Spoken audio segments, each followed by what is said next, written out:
افغانستان میں امریکی موجودگی کا ایک بائی پروڈکٹ ہے اور اس کو ایکسپلائٹ کر رہے ہیں، جو کہ پچھلی کرزئی اور اشرف غنی کی گورنمنٹ تھی اور انڈیا کے ساتھ مل کر. لیکن اس میں غلام صاحب آپ یہ نہیں دیکھتے کہ جب پچھلے دور تھے، دونوں ادوار تھے،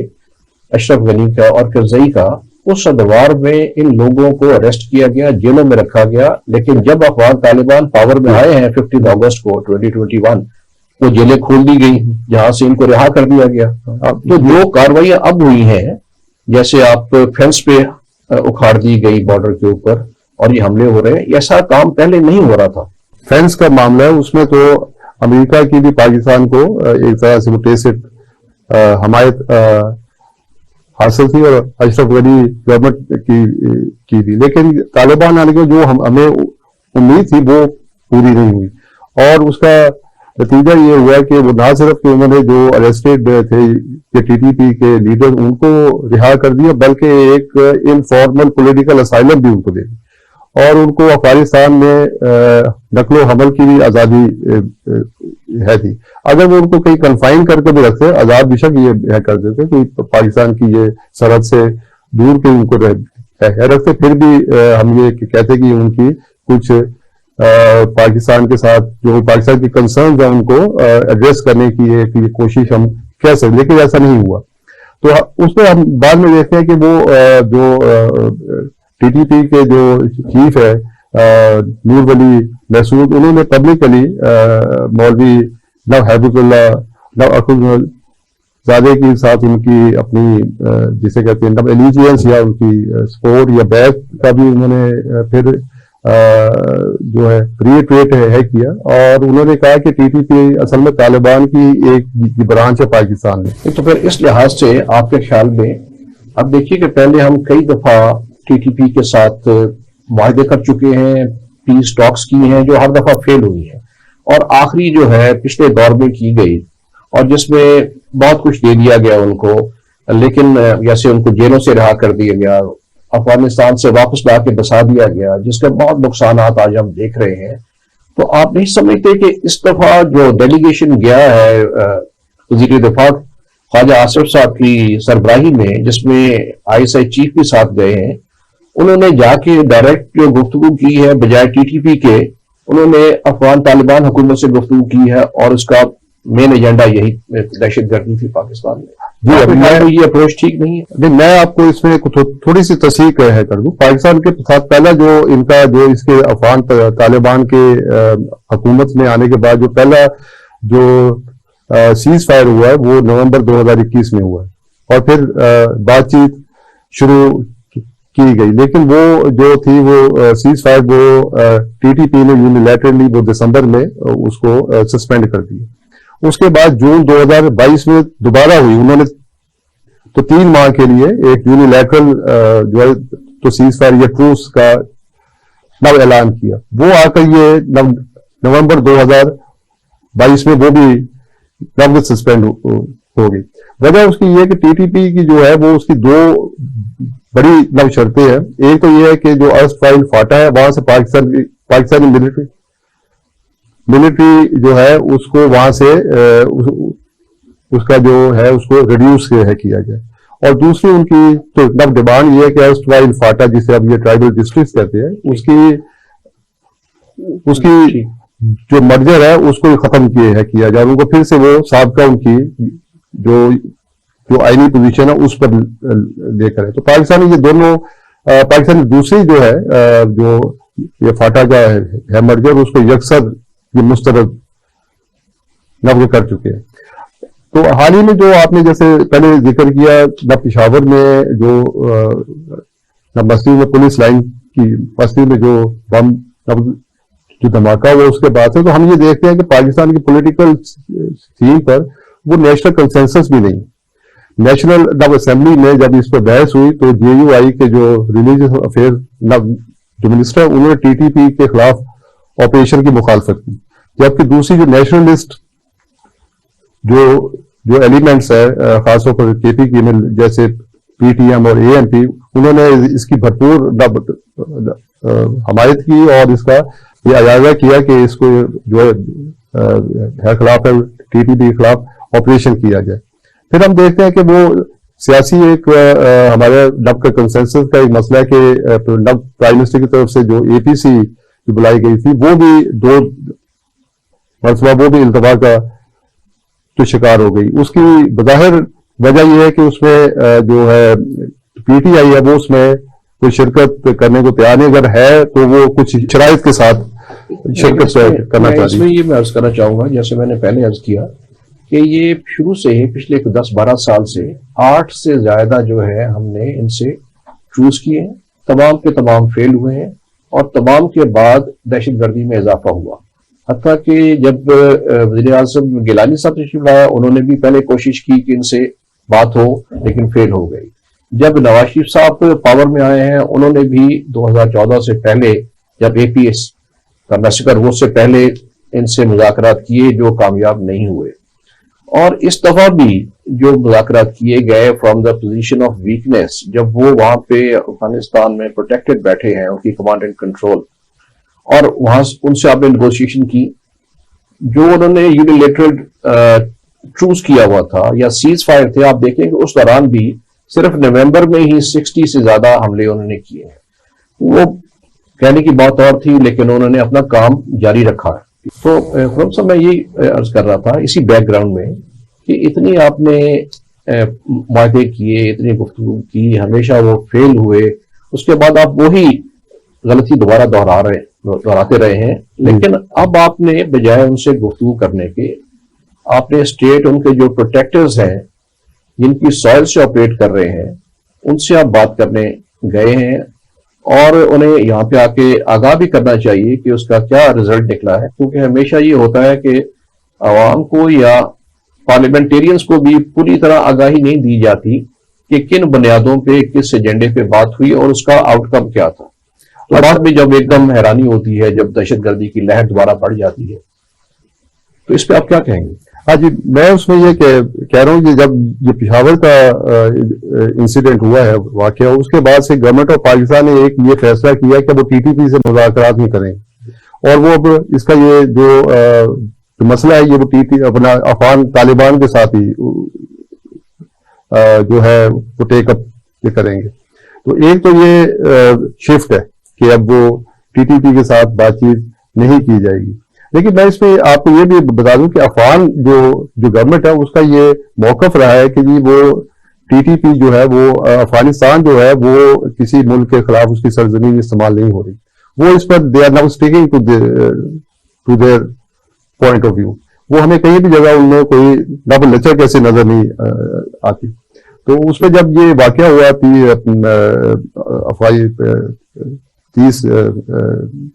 غالباً 30 جنوری کو ہوا تھا